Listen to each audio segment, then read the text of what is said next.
Computers are a vital part of modern life. They allow us as individuals to communicate with loved ones, handle our finances, and perform many aspects of our jobs. Computers also allow larger entities like businesses and government agencies to function. They help them to automate complex tasks and coordinate between themselves and other companies or agencies.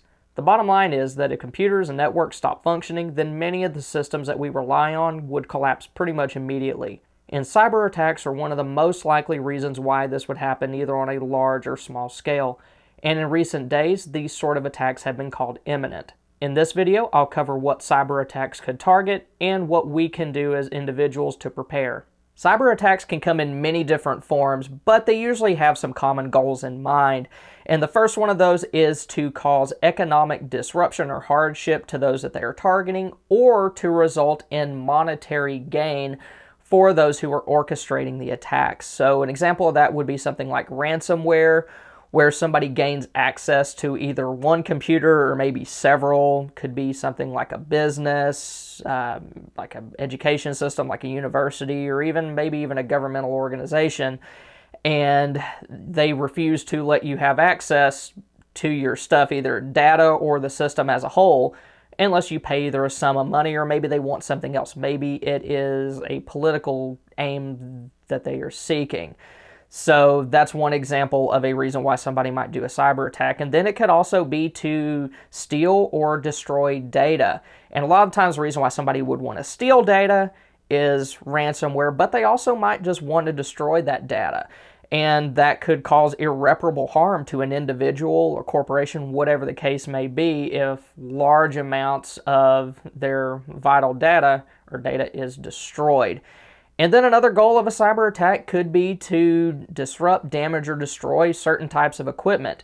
If you have heard of the Stuxnet virus, I think it was about 10 or 15 years ago, although it's still present today. It was originally designed to attack equipment in Iranian nuclear facilities, and I believe it destroyed their centrifuges, which set the Iranian nuclear program back several years. And when it comes to what types of things that cyber attacks could target specifically, it's going to be things like government entities.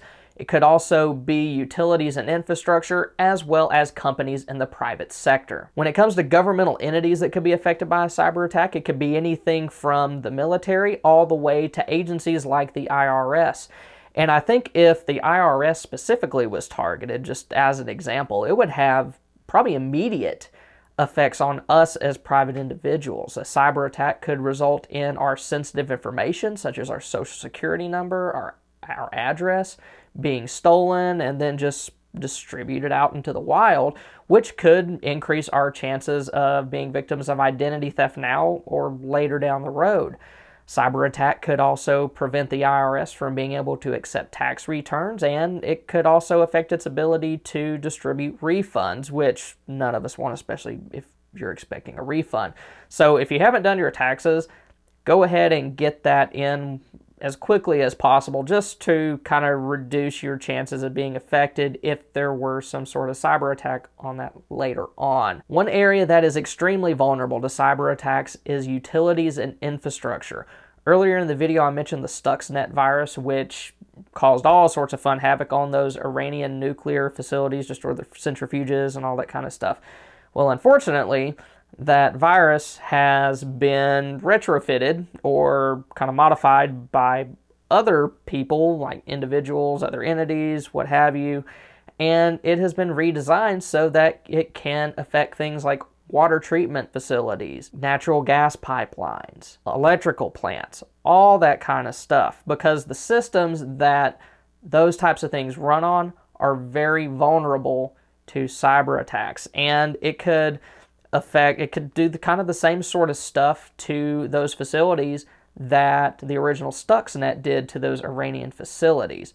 It could disable safety features. It could cause equipment in there that would normally be safely automated to burn itself out, go out of control. So cyber attacks could affect our ability to have clean water. It could affect the electrical grid. That is a very big vulnerability, and I think it's one that we're probably all aware of. It can affect natural gas pipelines.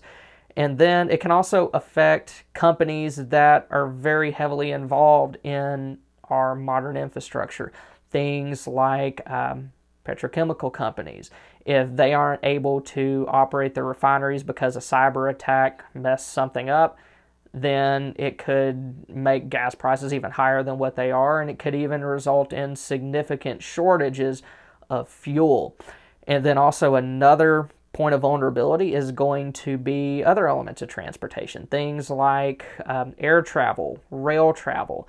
If the systems that keep the planes from, colliding midair, if those go out, then you can't have safe air travel, so all planes would be grounded. Same thing goes for rail travel. If they can't coordinate all of those, I guess switching stations, I don't know what they're called, but bottom line is if they cannot ensure that trains can travel safely without having an accident, then they're going to have to shut that down. And then also other things like telecommunications, those types of companies and those types of, infrastructure, whatever, words are hard for me today, those are vulnerable as well. And if we don't have communications, of course, that's going to be things like your cell phone, being able to get on the internet. And that would be a linchpin that would cause a lot of domino effect type problems. And other private sector companies, most notably banks, are potential targets as well. And if you've been paying attention to what's been going on in the world with sanctions against Russia, you know that those have done some significant harm to their economy. And humanity has been a big fan of an eye for an eye and a tooth for a tooth for a very long time. So it makes sense that if they did initiate some sort of cyber attack, it would be sort of a tit for tat kind of thing where you hurt our economy, we hurt yours, and banks would be a very logical way for them to go about doing that. It could be things like, crashing banking websites, affecting the ability to process payments, and a whole lot of other things. So those are the types of specific entities that I think could possibly be targeted if there were some sort of cyber attack. Now the question is, what exactly should we be doing to help us be more well prepared for some sort of cyber attack? Because they can be very wide-ranging. You don't exactly know what they would target until it happens. So how do you prepare for something like that? And the good news is there's a lot of things that we should already be doing as preppers that kind of help cover those bases. And one of those is just having plenty of food and water stored. If the supply chains hit or if water treatment facilities are targeted, if you already have food and water in your house, then it can get you by for a little while. If you have water filtration system, maybe way to collect rainwater, then that just gives you more options. Now, one concern that I would have is if I were to have members of my family that had special dietary needs, I kind of touched on that in last week's video. You want to make sure that you have everything you need for those people, whether it's, special food, say you have somebody with like gluten allergies, maybe they're diabetic, or maybe you have a baby that needs a specific type of formula. I know that when my kid was little, he needed this very specific one type of formula that's pretty much all he could handle. And we had to make sure that we had plenty of that so that we wouldn't run out, because that would just be horrible. And also medications. If you're somebody who is on something like insulin or other types of prescriptions, you want to make sure that you have plenty of those, that you're not trying to, wait until you are out before you go get it. And I know some types of prescriptions, you basically have to do that. But any area where you don't have to wait until the last minute to get something, go ahead and take care of that while you can. You also want to be sure that you can manage your waste, whether that's human waste or trash. And when it comes to human waste, it could be something simple like taking a 5-gallon bucket, a nice big kind of heavy-duty trash bag, and then putting a pool noodle over the top of the bucket so you have something to sit on, or maybe a camp toilet with some kitty litter. And don't get me wrong, I know that doesn't sound fun, doesn't sound like something you'd want to do, but it definitely is a lot better than going into your backyard and squatting against a tree.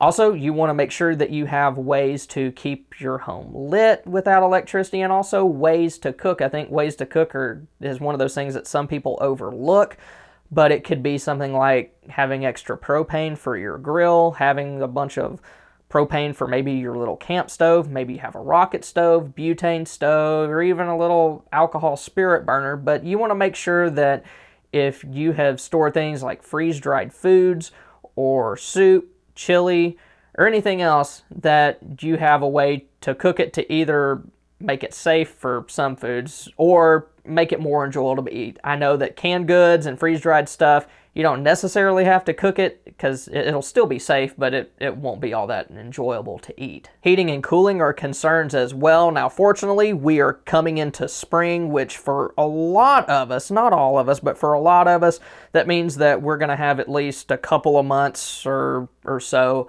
of decent temperatures where it's not too hot, not too cold. So I think for a lot of us, the risk of freezing to death in the icy cold is over with, or at least almost over with. And we aren't to the point yet, at least where I'm at, where it gets raging hot in the summers. We still got some time until that happens, but you got to be aware of the climate in your area. If you think it could still get super cold, make sure you have something like a buddy heater and plenty of fuel for that. Or if you're somewhere where it could get very hot soon, having things like battery-operated fans that you can recharge those batteries. Like I have a Milwaukee fan that runs on drill batteries. Those are rechargeable. And I do have some solar power options, so that'll help me keep those running. I also have rechargeable batteries for other types of fans, like rechargeable like AA's and AAA's, and of course I can recharge those via solar as well. So have a plan for making your dwelling comfortable and inhabitable if we have to go off-grid for a little while. And then also make sure that you have extra fuel, whether it's for your vehicle or for generators. Now's a great time that if you haven't been very diligent about doing this, making sure that you never let your gas tank get below the halfway mark. Go ahead and fill that up so that you never are running on empty. So you should always have at least some fuel if you need it. And then maybe getting a couple extra gas cans and filling those up and putting them somewhere safe on your property. You also want to make sure that you have a battery-operated radio so that you're able to get news in case you aren't able to access the internet or your local TV stations go out. You'll at least have some way to get information. And then also, I think having cash on hand right now is pretty important. I am not saying pull all your money out of your bank. I'm not saying that all. Please don't do that. But at least having some cash in your home or in your wallet or purse right now would allow you to make essential purchases if there is a period of time where maybe you aren't able to use your debit card, you aren't able to access your online banking, whatever the case may be. You would at least be able, hopefully, to buy essential things like groceries.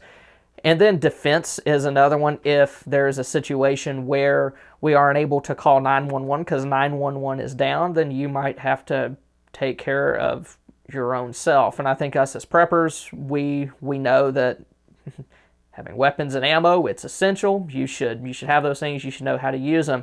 But don't overlook other areas of defense as well. Like a lot of us, I think, might have security systems that are dependent on outside power, the outside networking, but things like battery-operated motion sensors, those can help us monitor our property without having to rely on outside utility sources.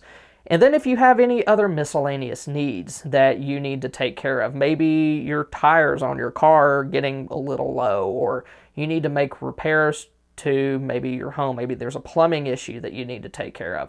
Go ahead and try to take care of that as soon as possible in case there's disruptions to the supply chain or disruptions to financial institutions that would prevent you from being able to make those purchases in the future. A second ago, I mentioned home defense as being important. If you want to learn more about how to keep your home and your family safe, go ahead and click this card up here. Y'all have a good one. Thanks again.